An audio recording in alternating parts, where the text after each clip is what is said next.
You once didn't believe what these verses actually say. They've been there for thousands of years, read in churches, repeated in sermons, but no one translated them properly, or they just chose to ignore it, because what you're about to see changes everything. The Bible, yes, the Bible might contain clear evidence of aliens visiting Earth, glowing wheels in the sky, beings descending in whirlwinds, hybrids born from sons of God, and stars that move like they're alive. It's not in your school books, it's not in Sunday service, but it's right there, in real verses, in hidden books, in stories that were edited and erased. So here sits the question nobody dares to ask. What if those angels were never what we thought they were? Most people overlook this, but there's one verse in the Bible that even scholars avoid. In Ezekiel chapter 1, the prophet describes something unexplainable. And I looked, and behold, a whirlwind came out of the north. A great cloud and a fire enfolding itself, and a brightness was about it. But what's truly strange is what was inside that cloud, 4 beings with bizarre appearances and wheels that moved on their own. These wheels sparkled like beryl, moved in all directions, and seemed to be alive. Ezekiel repeats that this thing came from the sky, descended to earth, and sounded like rushing waters. Does that sound like a vision of angels? Or like a primitive description of a UFO? Many researchers, including author Eric von Daniken, suggest the latter. Now think, if you lived thousands of years ago and saw a ship descending from the sky, how would you describe it without modern words? Maybe you'd say a wheel within a wheel, creatures with 4 wings, flashing lights, and blinding brightness. It doesn't sound symbolic. It sounds real. And when we look at other texts, things get even stranger. Most people don't really understand what Genesis 6 says. There were giants in the earth in those days when the sons of God came in unto the daughters of men. But who were these sons of God? Why did they come from the sky and mix with humans? And what exactly were the Nephilim described as powerful, otherworldly beings? Some theologians try to soften this by saying they were just holy men, but ancient sources, from Jewish mystics to apocryphal writers, suggest something else, that these sons of God were celestial beings, or aliens, who intervened directly in human evolution. A divine genetic experiment, a cosmic hybridization. The similarities with modern alien abduction reports are unsettling. And if these giants were the result of humans mating with visitors from other worlds, then maybe what the Bible called sin was actually a record of direct contact. This verse is rarely discussed in churches, but it's there, in black and white, and it's not the only one.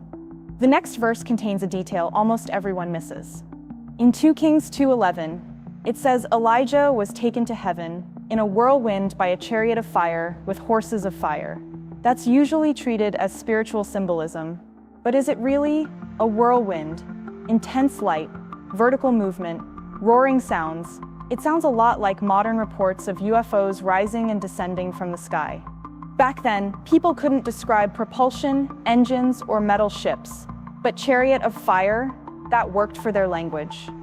What if Elijah wasn't taken by God in a spiritual sense, but by a higher intelligence from beyond Earth? Was this a divine abduction, or something far more literal? Now imagine someone witnessing that. They set to describe it exactly as the Bible does. And maybe, without realizing it, they recorded one of the earliest human encounters with a flying craft. But Elijah wasn't set the only one to vanish into the sky. Another key figure disappeared without a trace. Enoch is one of the Bible's strangest characters. Genesis 5:24 says, "And Enoch walked with God, and he was not, for God took him. No death, no burial, just gone." But when you dig into the book of Enoch, excluded from most modern Bibles, the mystery deepens. That book describes celestial beings called the Watchers who descended from the heavens and taught humans everything, from metallurgy to astrology. They also bred with human women, producing hybrid offspring. Enoch was taken by these beings to heavenly realms and shown knowledge far beyond human understanding. That sounds like abduction, like contact with aliens. So why was this book removed? What truth did it reveal that was too dangerous? Why do different cultures tell similar stories of humans being lifted to the skies and taught by the gods? Maybe we weren't set ready for the truth, especially when we turn to the New Testament. You know the story. And lo, The star they saw in the east went before them, until it came and stood over where the young child was. Matthew 2:9. But since when do stars move like that? Stop in midair? Lead people to specific addresses? That's not a natural star. That's something intelligent, something guided. Astronomers have tried explaining it as a planetary alignment or comet, but those don't stop and hover over a house. This star acted like modern drone tech, or even a hovering spacecraft. Could the wise men have followed a disguised UFO? And if that sip's true, then the birth of Christ was announced by an alien presence, quietly, subtly, but undeniably strange. And if that sip's the case, then this final verse may be the most shocking of all. In John 14:2, Jesus says, "In my Father's house are many mansions. I go to prepare a place for you." Most take this to mean heaven, in a spiritual sense. But what if the Father's house is something far bigger, a universe filled with inhabited worlds? The original Greek uses monai, meaning dwellings, actual places. Think about it. Why would Jesus speak like that? As if he were returning to a home base, to a place he already knew? It sounds like someone who's familiar with other worlds, with other dimensions, with something far beyond Earth. Some modern researchers believe this is the most direct biblical reference to extraterrestrial life, and that the Bible never denied it, it just coded the truth for those who could see. And maybe that truth is exactly what they didn't want you to find. And what if it's all true? Ezekiel saw a wheel in the sky, Elijah vanished in a fiery craft, Enoch disappeared without dying. Moving stars, beings from the sky.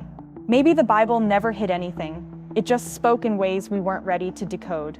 But now, the pieces are starting to fit. What if the prophets were describing, with ancient words, something we can finally recognize today? Spacecrafts, hybrids, visitors. Maybe it was never about mythology. Maybe it was about memory. So what you do with this is up to you. But ask yourself, are you ready to see the Bible with different eyes?